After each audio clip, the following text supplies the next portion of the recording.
আমি কি আসলেই মানুষের ভালোবাসা পাওয়ার জন্যই দুনিয়াতে এসেছি? আল্লাহ রাব্বুল আলামিন সূরা আয-যারিয়াতের ৫৬ নম্বর আয়াতে বলেন, "আমি জিন এবং মানুষকে একমাত্র আমার ইবাদতের জন্যই সৃষ্টি করেছি।" আমরা অনেক সময় মনে করি মানুষের ভালোবাসা এবং স্বীকৃতি পেলেই আমাদের জীবন ধন্য। কিন্তু বাস্তবতা হলো মানুষের ভালোবাসা সবসময় স্থায়ী হয় না। আজ কেউ আপনাকে ভালোবাসলেও কাল সে আপনাকে ভুলে যেতে পারে।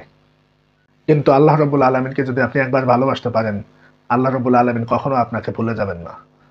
ইসলাম আমাদের শিক্ষা দেয় মানুষের ভালোবাসা ও স্বীকৃতির পেছনে না ছুটে আল্লাহর সন্তুষ্টির জন্য মনোনিবেশ করাই উচিত। কারণ আল্লাহর ভালোবাসাই একমাত্র স্থায়ী এবং প্রকৃত ভালোবাসা। তিরমিজি শরীফে আল্লাহর রাসূল সাল্লাল্লাহু আলাইহি সাল্লাম বলেন, যে ব্যক্তি মানুষের অসন্তুষ্টির মুখে আল্লাহর সন্তুষ্টি অর্জন করল, আল্লাহ তার প্রতি সন্তুষ্ট হয়ে যান এবং মানুষকে তার প্রতি সন্তুষ্ট করে দেন। কারণ আল্লাহ চাইলে মানুষের মন পরিবর্তন করে দিতে সময় লাগে না।